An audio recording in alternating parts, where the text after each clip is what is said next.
Assalamualaikum warahmatullahi wabarakatuh. Halo teman-teman Empowers. Di sini saya Akmaluddin akan menjelaskan pengembangan media pembelajaran konvensional sederhana. Gak usah lama-lama, kita langsung ke materinya. Yang pertama yaitu rangkaian proses produksi.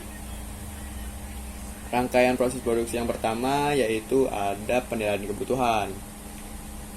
Penilaian kebutuhan yang komprehensif untuk memastikan persyaratan dan tujuan spesifik dari bahan ajar. Fase ini melibatkan pengumpulan informasi tentang target audiens, tujuan pembelajaran, standar kurikulum, dan strategi instruksional. Nah, setelah penilaian kebutuhan selesai, langkah selanjutnya yaitu pengembangan konten, di mana konten instruksional dikonseptualisasikan, diatur, dan terstruktur. Pakar materi pelajar berkolaborasi dengan desainer instruksional dan pengembang konten untuk membuat kerangka sederhana yang koheren, yang selaras dengan tujuan pembelajaran yang diidentifikasikan. Fase ini sering memerlukan penelitian, mensintesis informasi, dan mengaturnya ke dalam urutan atau bab logis. Lalu selanjutnya ada desain dan tata letak. Nah, desain dan tata letak ini memainkan peran penting dalam meningkatkan efektivitas dan kegunaan bahan ajar.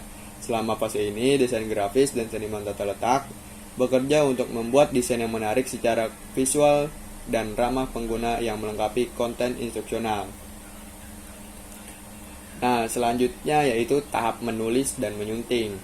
Tahap penulisan tahap penyuntingan berfokus pada pembuatan teks yang jelas dan ringkas dan akurat. Untuk materi instruksional, penulis berpengalaman berkolaborasi dengan pakar materi pelajar untuk memastikan bahwa konten tersebut akurat secara teknis, pedagogis, dan selaras dengan standar kurikulum. Lalu selanjutnya yaitu ada tahap produksi. Nah, fase produksi ini melibatkan pembuatan fisik atau digital dari bahan instruksional. Tergantung pada format dan saluran distribusi, produksi dapat mencakup pencetakan, penjilidan, pengemasan, atau penerbitan digital. Kolaborasi dengan vendor pencetakan, penerbit, atau platform digital sangat penting untuk memastikan bahwa bahan memenuhi standar kualitas dan spesifikasi. Lalu selanjutnya ada jaminan kualitas. Nah, jaminan kualitas adalah langkah penting dalam proses produksi yang melibatkan tujuan menyeluruh dan pengujian bahan ajar untuk memastikan akurasi, fungsionalitas, dan kegunaan. Lalu selanjutnya tahap akhir dari proses produksi yaitu distribusi dan implementasi. Distribusi dan implementasi adalah dapat mencakup penerbit, pendidikan platform online, distrik sekolah, atau lembaga pendidikan, pelatihan, dan mendukungan diberikan kepada pendidik, fasilitator, dan peserta didik tentang cara efektif menggunakan materi dalam kegiatan bahan belajar mengajar. Selanjutnya yaitu pengertian media konvensional dalam pendidikan masyarakat. Media pembelajaran konvensional sederhana memainkan peran penting dalam pendidikan masyarakat, berfungsi sebagai alat yang mudah diakses, terjangkau, dan serbaguna untuk penyebaran pengetahuan, pengembangan keterampilan, dan pemberdayaan masyarakat. Selanjutnya ada prinsip desain media konvensional. Yang pertama itu ada kejelasan dan kesederhanaan. Prinsip kejelasan dan kesederhanaan menekankan pentingnya menyajikan informasi dengan cara yang jelas dan lugas, yang mudah dipahami oleh halayak beragam. Media pembelajaran konvensional sederhana harus menghindari jargon, bahasa yang kompleks, dan kekacauan visual yang tidak perlu, dengan fokus pada penyampaian pesan kunci secara ringkas dan efektif. Lalu selanjutnya daya tarik dan keterlibatan visual. Daya tarik visual dan keterlibatan adalah prinsip-prinsip penting dalam merancang media instruksional konvensional sederhana yang menangkap perhatian dan minat peserta didik. Visual yang dirancang dengan baik seperti foto, ilustrasi, dan grafik dapat meningkatkan daya tarik materi instruksional dan memperkuat konsep-konsep kunci secara efektif. Selain itu, penggunaan warna, tipografi, dan tata letak dapat membantu mengatur informasi dan membantu perhatian pembaca. Nah, selanjutnya ada relevansi dan kontekstualisasi. Media pembelajaran konvensional sederhana harus relevan dan kontekstual sesuai dengan kebutuhan, minat, dan pengalaman audiens target.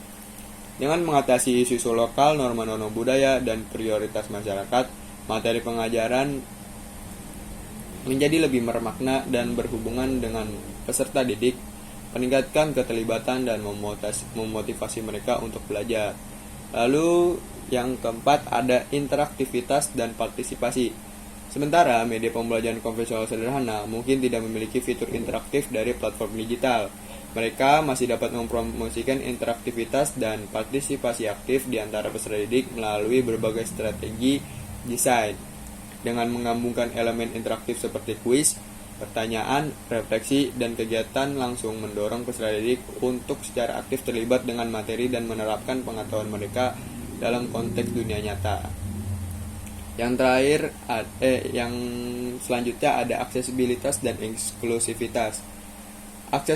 Aksesibilitas dan inklusivitas adalah prinsip dasar dalam merancang media pembelajaran konvensional sederhana yang dapat diakses oleh individu dengan beragam latar belakang, kemampuan, dan kebutuhan belajar.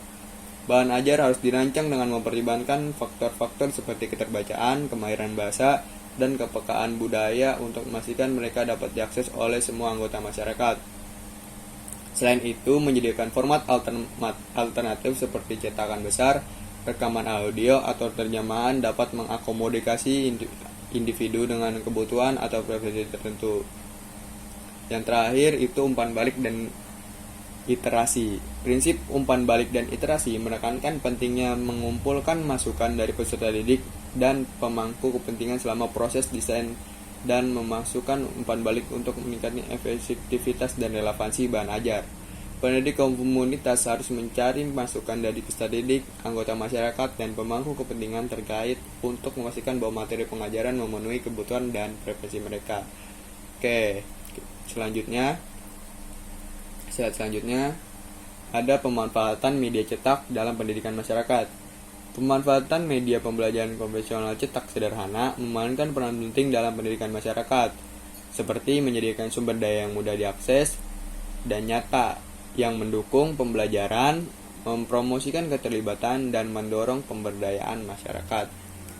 Oke, selanjutnya tantangan dan solusi. Kita mulai dari tantangan dulu. Yang pertama, akses terbatas ke sumber daya.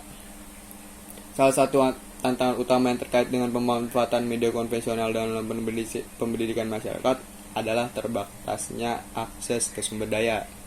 Lalu selanjutnya ada hambatan teknologi. Dalam dunia yang semakin digital, hambatan teknologi dapat menimbulkan tantangan bagi individu dengan akses terbatas ke perangkat digital atau konektivitas internet. Sementara media konvensional seperti bahan cetak dirancang agar dapat diakses oleh semua orang. Lalu selanjutnya ada keragaman budaya dan bahasa. Inisiatif pendidikan masyarakat sering melayani beragam populasi dengan berbagai latar belakang budaya, bahasa, dan tingkat melek huruf.